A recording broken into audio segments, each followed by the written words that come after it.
Let the record reflect, we are hearing case number D.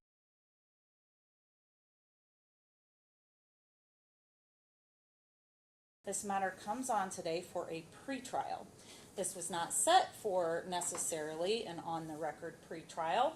However, Mr. Steinhelfer has demanded, in fact, instructed the court on how the court will conduct business today, and has instructed the court that we will go on the record. So for purposes of preserving any further issue with Mr. Steinhelfer and his incredible disrespect and disregard for this court's authority, we will go on the record. We will also have a security officer present to ensure that if Mr. Steinhelfer takes one further step over the line that he has already crossed both in writing and verbally before this court today, prior to going on to the record, the officer will immediately place him in handcuffs and allow Mr. Steinhelfer to spend the rest of his day in the jailhouse. Is that understood, Mr. Steinhelfer? It is, certainly. Do you wish to take any further steps over the line of what is appropriate in this courtroom?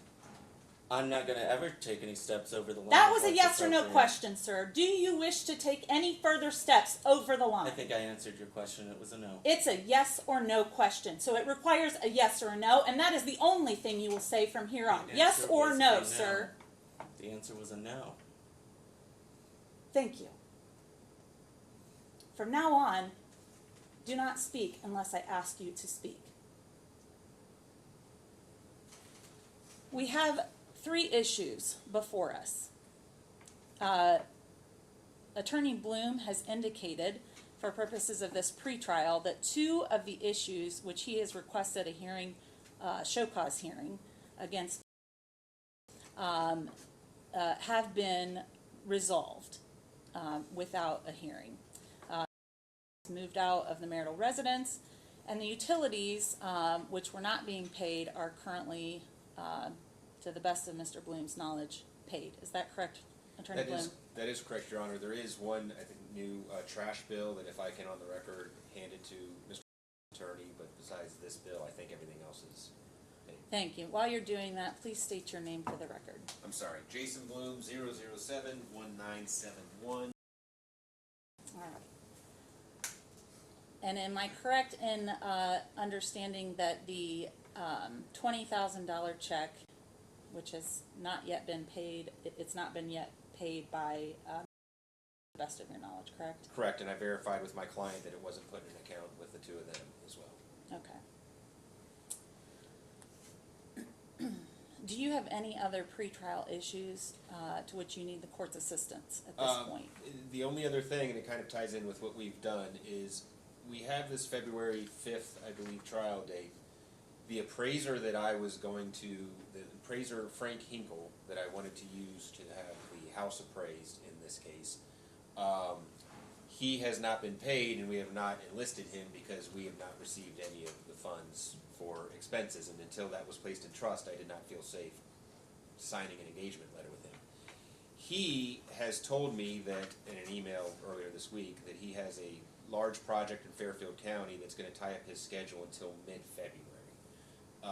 So, based upon the delay in getting the funds and the delay in us bringing in the appraiser, it does not appear that he would be able to have this property appraised or be able to testify at the current trial date in early February. So I would request, if we can, I mean, the other dates can be fine, but at least for the trial date, I would request, so that the appraiser can have time to appraise the property, that be bumped to potentially March if we could, or late March. Okay. And that was just, and I have not spoken to opposing counsel on that. I just found that out yesterday in an email from him.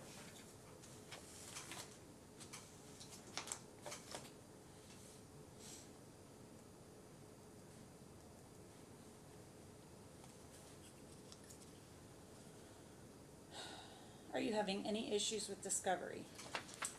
No, there is an open interrogatories request that have been sent, but I don't even think, they're not overdue as we sit here at this point, but I'm awaiting a response on those. Have you gotten any kind of response acknowledging those? Yes, they were received, and my previous request for documents was fulfilled. Okay. Anything further from you today, sir? No, thank you, Your Honor. All right, Attorney Steinhelfer, what is the status of the $20,000 check? Your Honor, as I stated before we went on the record, I instructed my client to bring his checkbook to court here today. The only asset that it can be written out of is a marital asset that is a retirement account, that being a 401k.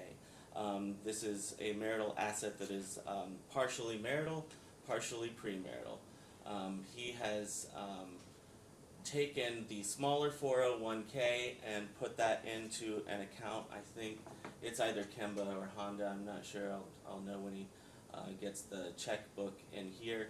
The concern that I was expressing was that it may be an unlawful extension of credit to Mr. Bloom's firm, just because, based on my experiences in Hardin County and the way that the judge has us certify that a certain amount of attorney fees have been accrued when awarding temporary attorney fees. And so I was coming to the court today to seek clarification on that issue. So there's not been an order awarding any kind of attorney fees. What has been ordered is that the funds are to be set aside for use during the pendency of the case. For So her what use, clarification do you need? for whose use is it? It is, Yes, it's for her use because Okay. he has access to funds already. okay. So Thank you. yes, we set aside funds so that she has access to them. Okay, I think that clears it up then. Okay. I know that there was never a writing requesting that clarification. There were two motions to set aside. I think Those they, were denied. yeah, I am well aware of that. And in fact, that's why I was making the arguments I was making earlier here today. They did set forth the sufficient basis, the fact that this court failed to follow its own local rules. As we sit here today, and this case has been pending over 6 months, our clients have never seen the inside of a courtroom. My client, a disabled combat veteran, has been kicked out of his home that he built in violation of this court's own local rules at a time when the court was aware that the wife did not use the home for most of the week. In fact, what she said in her affidavit that the court had when it granted her a motion for beneficial use of the marital home was that from Monday through Friday, 5 days a week, she spends in Columbus. So she's not using the marital home. In fact, her granddaughter is living there now. My client is living in the Comfort Inn, is where he moved the first night, and now the Super 8 motel, and which is someplace that I'm sure none of us would stay. It is filthy, and I also allege that because he was kicked out of the marital home without ever seeing the inside of the courthouse, that it violated the due process clause of the United States Constitution, and that is based on my legal research, and I will say it again, and I will say it when there's a third set of eyes on this. Well, that's wonderful, sir. And you have certainly had an opportunity to argue your case in writing. You have been denied by this court, not only by myself, but also by the reviewing judge on 2 occasions.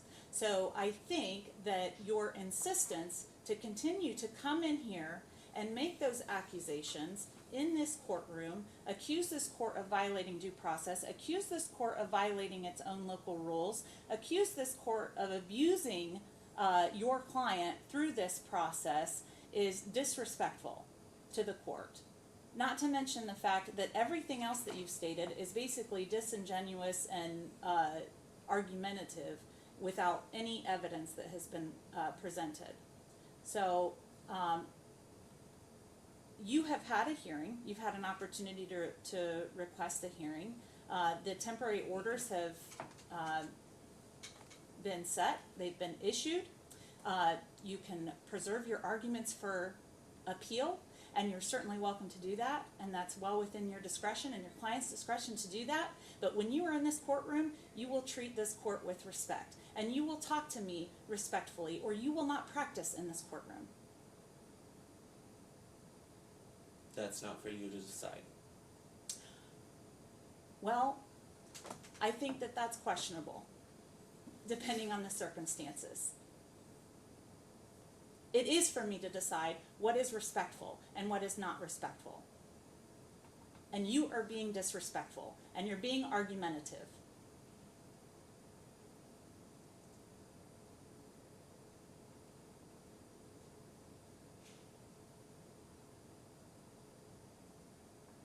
I'm just creating a record for my client. We all know what track this case is on.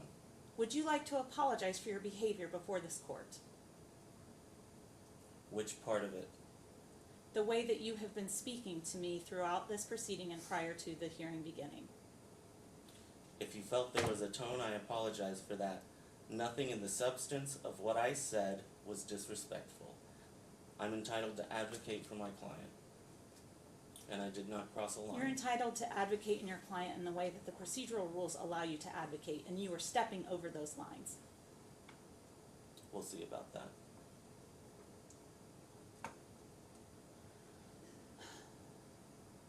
Deputy, will you place handcuffs on Mr. Steinhelfer and remove him to the office? This court will take a recess.